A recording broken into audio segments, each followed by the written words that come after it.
어제 오전 11시 25분 충청북도 소방본부로 신고가 한 통 들어왔습니다. 25주차 인부가 하혈을 하고 양수가 나왔다는 내용이었습니다. 신고를 받은 소방당국은 전국의 75곳 병원에 이송을 요청했습니다. 하지만 연락한 병원들에선 해당 환자를 진료할 수 있는 여건이 되지 않는다, 인큐베이터와 같은 시설이 없다며 받을 수 없다는 답변이 돌아온 걸로 전해집니다. 일부 병원은 전화 연결이 되지 않았다고 합니다. 결국 소방본부는 충북도에 이 사실을 알렸고 신고 6시간이 지난 오후 5시 반쯤에야 충북 청주의 한 병원으로 이송될 수 있었습니다. 그 사이 인부는 구급차 등에서 하염없이 시간을 보냈던 걸로 알려졌습니다. 소방 관계자는 요즘 여건이 되는 곳이 많지 않아서 병원 선정에 어려움을 겪었던 것 같다며 해당 환자는 병원에 이송된 뒤 입원했다고 설명했습니다. 오늘과 내일은 병의원 3천여 곳이 문을 엽니다. 추석 명절 당일인 17일엔 1,800여 곳만 운영돼 연휴 기간 의료 체계 혼선에 대한 우려의 시선이 나오고 있습니다. 추석 연휴 둘째 날인 오늘 문 여는 병원 숫자가 어제보다 크게 줄었습니다. 응급실 상황 어떤지 현장에 가 있는 저희 취재기자 연결해 보죠.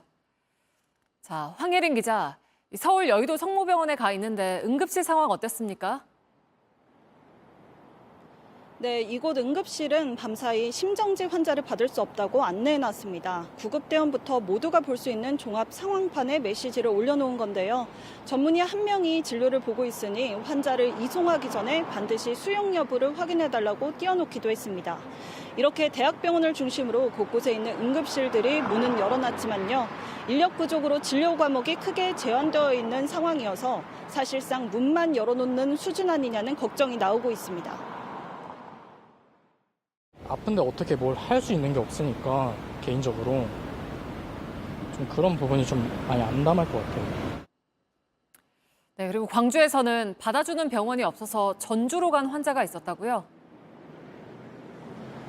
네, 오늘 오후에 광주 광산구에서 한 50대 남성이 문틈에 손가락이 끼어 절단되는 사고를 당했습니다. 차로 94km 거리에 있는 전북 전주까지 가서야 치료를 받을 수 있었는데요. 119 구급대가 인근에 있는 대학병원 2곳을 포함해 의료기관 4곳에 문의했지만 정형외과 의사가 없다는 이유로 환자를 받아주지 않은 겁니다. 네, 문 여는 병원 숫자는 얼마나 됩니까? 네, 일단 오늘 문 여는 병원은 전국에 3,009곳입니다. 어제보다 2만 5천 곳 가까이 줄어든 건데요. 내일 여는 곳도 3,300곳에 불과합니다. 추석 당일인 17일에는 약 1,800곳만 문을 엽니다. 이렇게 문 여는 병원이 확 줄면요, 낮 동안 발생한 환자가 응급실로 쏠리게 됩니다. 네, 남은 연휴 동안 갑자기 아프거나 다쳤을 때 어떻게 하면 좋은지도 짚어주실까요? 네, 일단 지도 앱이나 웹사이트를 통해 검색해보는 게 좋습니다. 어렵다면요, 보건복지 상담센터 129 혹은 119로 전화를 해서 안내받을 수 있습니다. 다만 정부는 증상이 심각하지 않은 경우에는 동네 병원을 이용해달라고 당부했습니다.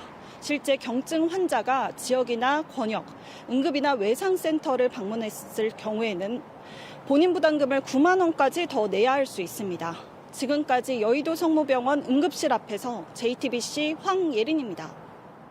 이번 추석 연휴 시민들은 그 어느 때보다 다치지 말자, 또 아프지 말자는 인사를 많이 나누고 있습니다.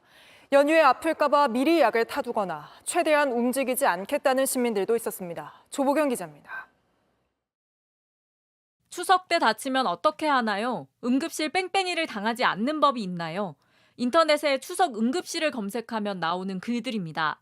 의료 공백이 길어지고 응급실 진료가 어려워지자 시민들 걱정이 커진 겁니다. 맹장이 터지거나 뭐 이런 문제들은 진짜 언제든지 일어날 수 있는 문제니까 할머니 아프실까 봐.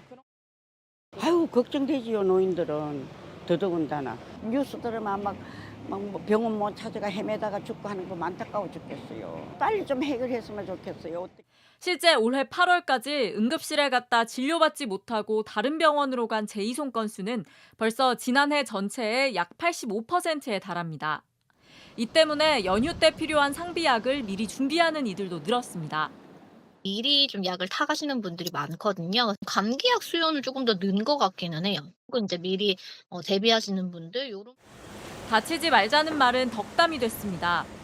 아빠가 다치지 말래요. 응급 환자들이 많은데 치료를 못하는 상황이니까요. 최대한 안 움직이고 먹는 것도 좀 조심해야겠다 하는 생각? 급기야 최근엔 온라인상에 응급실 대란 꿀팁이라는 글까지 퍼졌습니다. 119를 부르지 말고 스스로 응급실을 찾아가라. 그런데도 쫓아내면 진료 거부라는 건데 잘못된 내용이 많습니다. 정당한 사유가 있으면은 응급의료를 적법하게 거부할 수 있다고 하고요. 내원 수단과는 무관하게 다른 의료기관으로 전원이라든지 이송 조치를 할 수가 있고요. 또한 경증 환자가 응급실을 찾으면 진료 부담금을 90% 내야 합니다. JTBC 조보경입니다. 추석 연휴를 앞두고 오늘은 한덕수 국무총리가 대국민 담화를 내놨습니다. 한 총리 역시 의료 붕괴를 걱정해야 하는 상황은 결코 아니라고 강조했습니다. 그러면서 국회에 나가서도 국민들이 죽어나간다는 야당의 지적에 어디 죽어나가냐며 가짜뉴스라고 강하게 반발했습니다. 먼저 강나현 기자입니다.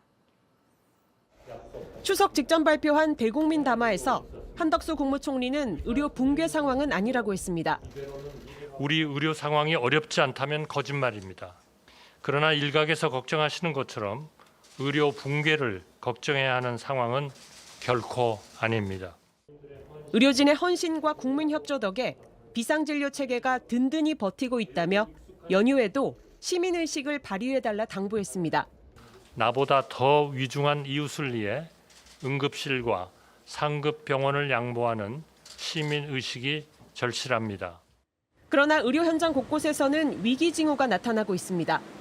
전국 의대교수협의회가 53개 수련병원 응급실 상황을 조사했더니 전체 의사 수는 지난해와 비교해 40%, 진료 능력은 절반 이상 줄어든 것으로 나타났습니다. 비상진료 체계가 제대로 돌아가지 않는 겁니다. 의사 2명 이상이 동시에 근무할 수 있는 곳은 30%에 불과했고 전체 의사 수가 5명 이하라 아예 부분 폐쇄를 고려하는 곳은 7곳이나 됐습니다. 지금 한 명이 근무하고 있어요. 그 자체가 붕괴 아닙니까? 한두 명만 이제 그만두면 이제 응급실이 폐쇄를 하기 시작하게 되는 거예요, 지금.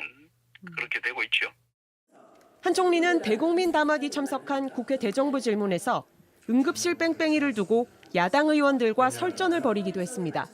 지금 응급실 뺑뺑이로 인한 사망사고 사례도 잇따르고 있죠. 알고 계시죠? 잇따른다는 표현은 좀 과장입니다. 그거는 가짜 뉴스입니다. 가짜 뉴스예요. 죽어나가요? 어디에 죽어나갑니까?